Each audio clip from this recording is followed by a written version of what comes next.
আসসালামু আলাইকুম এভরিওয়ান। তো কেমন আছো তোমরা? আশা করি অনেক ভালো আছো। তোমাদের দোয়া এবং ভালোবাসায় আমি অনেক ভালো আছি। তো তোমাদের মাঝে আবারও একটি নিউ গল্প নিয়ে চলে আসলাম। তো চলো বেশি কথা না কইয়া গল্প শুরু করা যাক। হাত ধরে টানতে টানতে অনেক নিয়ে আসলো রিমিকে, এনেই বিছানার উপর ফেলে দিল। রিমি কাঁদতে কাঁদতে বলল, আপনি আমাকে এখানে এনেছেন কেন? প্লিজ আমাকে যেতে দিন, আমি বাড়ি যাব। বলে খাট থেকে নেমে দরজার দিকে যেতেই তখনই অনেক হাত ধরে আবারও খাটের উপর ফেলে দিয়ে রিমির উপর উঠে বসে। ওর ঠোঁট জোড়া দখল করে নিল আর দুটো হাত শক্ত করে মুঠিবদ্ধ করে রেখেছে, যে কারণে নড়াচড়ার ক্ষমতাটুকু পাচ্ছে না রিমি। অনেক রিমিকে ছেড়ে দিয়ে বলল, খুব শখ না তোমার আমার সাথে বিয়ে করার? তাহলে এখন পালাচ্ছ কেন? আমাদের তো বিয়ে হয়ে গেছে, আমরা তো স্বামী স্ত্রী। So let's enjoy baby. Rimi হাত জোড়া করে আকুত মিনতি করছে অনেকের সামনে। অল্প দিনের পরিচয় অনেকের সাথে ওর, আর 3 দিন পর ওর অব্রের সঙ্গে বিয়ে, যেখানে অনেকের বিয়ের কথা কখনোই ভাবিনি রিমি। হঠাৎ রিমি হাউমাউ করে কেঁদে উঠল যখন দেখলো অনেক নিজের শার্টের বোতামটা খুলছে। কিছুই বুঝতে পারছে না ও যে কিভাবে নিজেকে অনেকের হাত থেকে রক্ষা করবে। তবে শেষ রক্ষা করতে পারলো না, তার আগেই রিমি জ্ঞান হারালো। রিমি অজ্ঞান হতে অনেক একটা শয়তানি হাসি দিল, দিয়েই রিমিকে গভীরভাবে কিস করলো। চারিদিকে সকলের চেঁচামেচিতে রিমির চোখ মেলে তাকাতেই অবাক হয়ে গেল, কারণ ও নিজের বাড়িতে রয়েছে। চারিপাশে ওর বাড়িতে সবাই ওকে ঘিরে রেখেছে। হঠাৎ নিজের পোশাকের দিকে তাকিয়েই অবাক হয়ে গেল, তার কারণ ও এই পোশাকই ছিল না।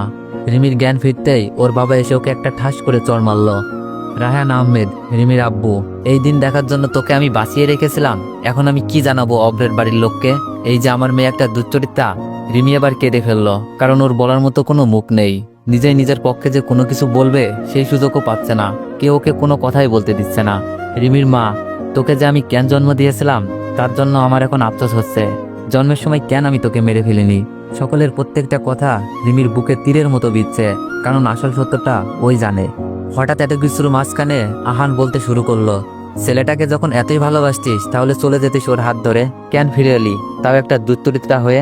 কাঁদতে কাঁদতে রিমি চোখ তুলে তাকালো, কারণ কি হচ্ছে ও কিছুই বুঝতে পারছে না। ও যা ভাবছে আহান সম্পূর্ণ বিপরীত কথা শোনাচ্ছে ওকে। রিমি বলল, আমি ওনাকে কখনোই ভালোবাসিনি, আর আমি ওনাকে কেন ভালোবাসতে যাব যেখানে আমি জানি অব্রের সঙ্গে আমার বিয়ে? রিমির মা বলল, হ্যাঁ, তার জন্যই তো শারীরিক চাহিদা মেটানোর জন্যই তুই ওর কাছে গেছিলি। পাড়া প্রতিবেশী অনেকেই কানাঘুষা করছে, আমরা এবার সমাজে চলবো কি করে সেটা একবার ভেবে দেখেছিস? এই ছেলে বাড়ি এসে বলে গেল তুই নাকি বিগত 3 মাস ধরে পড়ে আছিস, ওকে বিয়ে করার জন্য পাগল হয়েছিস, তুই ওকে বিয়ে করতে চাস, তাই সমস্ত কিছু করতে বলেছিলি ওকে। রিমি বলল, মা বিশ্বাস করো আমি তেমন কিছুই করিনি, বলে উচ্চস্বরে কাঁদতে লাগলো। কিন্তু আজ ওর চোখের জলও সকলের কাছে অভিনয়ের সমান, কেউ ওর কথা বিশ্বাস করছে না। হঠাৎ ওর মাথায় এলো অভ্রর কথা। ওর আর অভ্রর 3 দিন পর বিয়ে হবে। বিয়েটা পারিবারিকভাবে হলেও রিমি বেশ ভালোই পছন্দ করে অভ্রকে, আর অনেকের সঙ্গে তার গত 4 মাস ধরে পরিচয়। রিমি অনেককে কখনোই পাত্তা দেয়নি, রিমি একটা ভাইয়ের চোখেই দেখতো অনেককে। রিমি উচ্চস্বরে বলে উঠল, মা অভ্র, ওরা কেউ জানে না তোর এই কীর্তির কথা, কিন্তু সত্য কখনো চাপা থাকে না। সব জেনেও যদি অভ্র তোকে মেনে নাই তাহলে ভাববি তোর কপাল ভালো। বলেই ঘর থেকে বেরিয়ে গেল।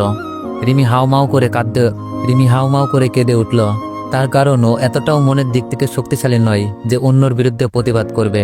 কিছুক্ষণ আগের কথা, রাস্তায় অনেক গম্ভীর কণ্ঠে রিমিকে বলল, গাড়িতে ওঠো। রিমি অবাক হয়ে বলল, কেন ভাইয়া, আপনার গাড়িতে উঠতে যাব কেন? আর আমি হেঁটেই ঠিক আছি। অনেক বলল, যা বলছি তাই করো, না হলে রাস্তার লোকের সামনে যা করব সেটা ভালো হবে না। এবার তোমার ব্যাপার, তুমি কি করবে না করবে। বাধ্য হয়ে রিমি অনেকের গাড়িতে উঠল। কিন্তু কি কারণে অনেক তাকে গাড়িতে উঠতে বলল আর অনেকই বা তাকে কোথায় নিয়ে যাচ্ছে সেই সমস্ত কিছুই জিজ্ঞাসা করলে অনেক চুপচাপ ছিল, তার পরিবর্তে একটা উত্তরও দেয়নি। তারপর সেখান থেকে গেল কাজী অফিসের সামনে। তা দেখে রিমি আরো অবাক হলো। সেখান থেকে গাড়িতে নামতেই রিমিকে টেনে টেনে নিয়ে গেল কাজী অফিসের সামনে। ওর বাবাকে খুন করে দেওয়ার ভয় দেখিয়ে পেপারে সই করিয়ে নেয় আর কবুল বলিয়ে নেয়। তারপর এইসব ঘটনা ঘটলো, কিন্তু অনেকের এই সমস্ত কাজকর্মের কোনো কারণই রিমি জানে না। সন্ধ্যাবেলা চুপচাপ ছাদের এক কোণে রিমি বসে আছে, আর বসে বসে অব্রের সাথে কাটানোর সময়গুলোর কথা ভাবছে। হঠাৎই ওর ফোনে একটা আননোন নাম্বার থেকে ফোন আসলো। কলটা ধরার ইচ্ছা না থাকলেও কল ধরতে হলো। হ্যালো রিমি, কি করো জান? রিমি বলল, কি আপনি আমাকে এই সমস্ত নামে ডাকছেন কেন? আমাকে এত তাড়াতাড়ি ভুলে গেলে? সকালে না তোমাকে আমি বিয়ে করলাম, এত তাড়াতাড়ি ভুলে গেলে হয় রিমি? রিমির যেন বুকের ভিতরে ধক করে উঠল। বুঝতে পারলো সে অনেক নতুন আর কি ঘটনার জন্য অনেক ওকে ফোন করেছে সেটাও বুঝতে পারছে না। রিমি কাঁপা কাঁপা কণ্ঠে বলল, কি চাই আপনার? আপনি এই সমস্ত কেন করছেন? আপনার সাথে তো আমার শত্রুতা নেই। অনেক খুব শান্ত কণ্ঠে বলল, তোমার সাথে আমার কি শত্রুতা আমি থাকতে পারে বলো তো? তুমি আমার বউ, আর বউয়ের সঙ্গে কখনো শত্রুতা আমি থাকতে পারে বলো? সে যাই হোক, তোমার না 2 দিন পর বিয়ে, আমাকে ইনভাইট করলে না তো? রিমি বলল, আমার বিয়ে আপনি কি করে জানলেন? অনেক বলল, সেটা বড় কথা নয়, বড় কথা হলো তুমি আমাকে ইনভাইট করনি, আমি কিন্তু খুব রেগে আছি। অপরদিকে রিমির মুখে কোনো কথা নেই। অনেকের এই কথার পরিবর্তে কি উত্তর দেওয়া যায় সেটাও জানে না। অনেক বলল, সে বাদ দাও, তোমার কিছু জরুরি ভিডিও আমার কাছে রয়েছে, সেগুলো পারলে নিয়ে যেও। রিমি কিন্তু কিন্তু করে বলল, কিসের ভিডিও? আর আমার সাথে আপনার কোন ভিডিও? অনেক উচ্চ স্বরে হেসে বলল, এ বাবা, সকালবেলা আমি আর তুমি মিলে যে এত রোমান্স করলাম, সেগুলো ক্যামেরা বন্দি করতে হবে না? সব ভুলে গেলে নাকি? ওগুলোই আছে। বিয়ের আগে তোমার নতুন বরকে যদি দেখাতে চাও তো নিয়ে যেতে পারো, না হলে আমার কিন্তু আবার স্বভাব ভালো নয়, সকলকে দেখাবো। রিমির গলা শুকিয়ে কাট, কারণ যা হয়েছে অনেকের সবকিছু ভিডিও করে রেখেছে, আর তা যদি অন্য কেউ দেখে ফেলে অব্র কোনোদিনই রিমিকে বিয়ে করবে না। রিমি বলল, তাহলে আমি কি করব? অনেক বলল, কাল সকাল 10টায় ভার্সিটিতে নয়, সোজা আমার বাড়িতে আসবে। যদি না এসেছো তো জানতেই পারবে আমি তোমার সাথে কি কি করব। আশা করি তুমি আমাকে খুব ভালো করেই চেনো। অনেক বলল, বাই রিমি জান। রিমি আর পারছে না এত কিছু সহ্য করতে, হাউমাউ করে কাঁদছে। কি থেকে কি হয়ে গেল সব। সারা রাত ভয়ে ভয়ে কাটিয়েছে রিমি, না জানি কোন নতুন বিপদের সম্মুখীন হতে হয় ওকে। অনেকের ভয়টা বড্ড বিরস করছে ওকে। আর তাছাড়া এই সমস্ত কথা যদি অব্র জানতে পারে তাহলে অব্র কখনোই ওকে বিয়ে করবে না, সে যতই অব্র ওকে ভালোবাসুক না কেন। হয়তো এটা রিমির ভুল ধারণা। অব্র ইজিপ্টে থাকে, সেখানে কোনো একটা কোম্পানিতে জব করে, আর বিয়ের পর রিমিকেও সেখানে নিয়ে যাবে, এরকম একটা ভাবনা চিন্তা রয়েছে। এতে যদিও বা রিমি বা ওর পরিবারের কোনো সমস্যা নেই। সকালবেলা ঘুম থেকে উঠে কলেজে যাওয়ার আগের মুহূর্ত ওর কাছে অন্য দিন অনেকটা আনন্দের হয়, কিন্তু আজকের দিনটা সম্পূর্ণ অন্যরকম বলে মনে হচ্ছে। ওর একটা আতঙ্কের মধ্যে দিয়ে সময়টা পার করছে। মনে হচ্ছে এই বুঝি তার কোনো বড় একটা ক্ষতি হয়ে গেল। ওর বাবা মাও চায় না যে রিমি আর বাড়ি থেকে বেরোক। যা যা হয়েছে পাড়া প্রতিবেশী অনেকেই তা নিয়ে কানাঘুষা করছে, তাই হাজারো কথা শোনার ভয়ে তারা এরকম একটা পরামর্শ দিয়েছে রিমিকে। কিন্তু আজকে অনেকের সঙ্গে দেখা করতে যেতে হবে, না হলে কোনো একটা বড় বিপদ হতে পারে, সেটাও ভালোভাবে আন্দাজ করতে পারছে।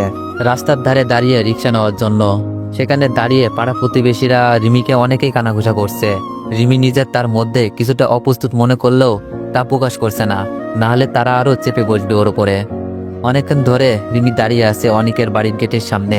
কলিং বেলটা বাজানো সাহস জুগিয়ে উঠতে পারছে না। ওর ভাবনার কোনো পরিবর্তন হচ্ছে না। হঠাৎই ওর ফোনে ফোন আসতেই তাকিয়ে দেখলো অনেক ফোন করেছে।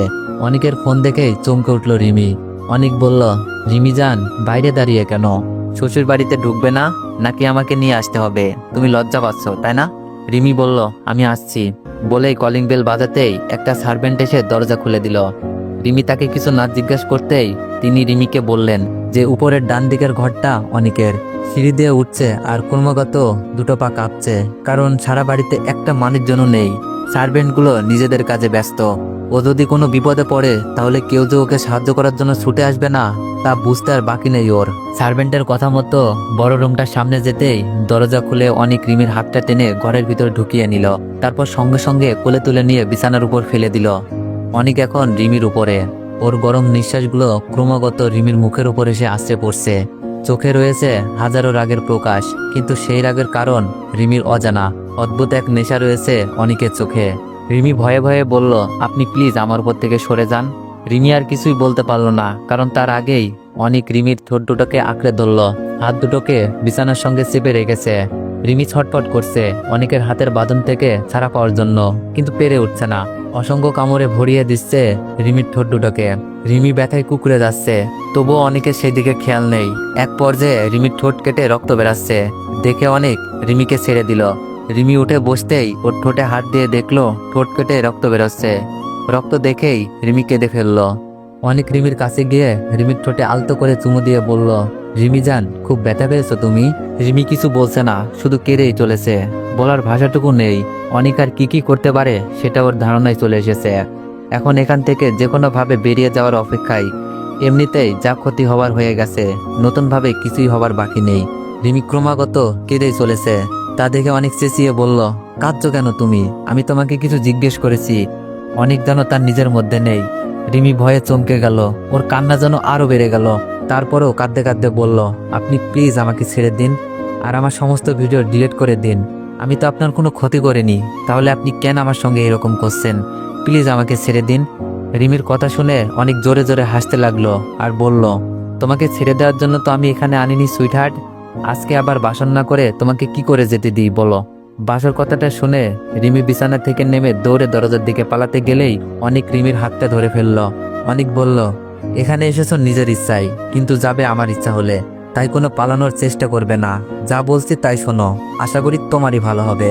ঠিক 2 দিন পর তোমার আর অব্রের যেমন বিয়ে হওয়ার কথা ঠিক তেমনই হবে। শুধু বিয়ের দিন বিয়েটা অব্রর সাথে নয়, আমার সাথে হবে। আর আমার কথার বাইরে যদি একটা কিছু হয়েছে, তো তোমার বাবার মাসের শেষে যে পেনশনটা পান সেটাও পাবে না। তোমার ভাইয়া তার হসপিটালে চাকরিটাও হয়তো হারিয়ে ফেলবে।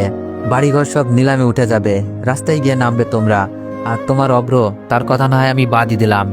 রিমি আবার জোরে চেঁচিয়ে বলল, আমার সাথে আপনার হাতে কিসের শত্রুতা যে তার প্রতিশোধ নিচ্ছেন? অনেক বলল, তোমার সাথে আমার কিসের শত্রুতা? আর আমি তোমার শত্রু এই কথাটা তুমি আমাকে বলতে পারলে? আমি না তোমাকে কত ভালোবাসি, একটু আগেই না কত আদর করলাম, মনে নেই নাকি কম পড়ে গেছে? বলে একটা হাসি দিতে লাগলো। রিমি কাঁদতে কাঁদতে বলল, আমি ওইসব কিছুই করতে পারবো না। অনেক বলল, যদি না করো তো আমি যা বললাম আমি আমার কাজটা করে দেখাবো, বাকিটুকু তোমার ব্যাপার। বলেই অনেক রিমির ঠোঁটে ছোট্ট করে একটা কিস দিয়ে বেরিয়ে গেল। অনেক চলে যেতেই রিমি ফ্লোরে বসে কাঁদতে লাগলো। ওর জীবনে এত বড় একটা পরিবর্তন হবে এটা ও কখনোই ভাবিনি। একদিকে অব্র আর আরেকদিকে তার পরিবার। তো এভরিওয়ান, গল্পটি যদি তোমাদের ভালো লাগে তোমরা সবাই কমেন্টে জানাবা। তোমাদের কমেন্টের উপর ভিত্তি করেই গল্পটি কন্টিনিউ করব। আর যারা যারা চ্যানেলে নতুন আছো সবাই একটু সাবস্ক্রাইব করে দিও। ধন্যবাদ।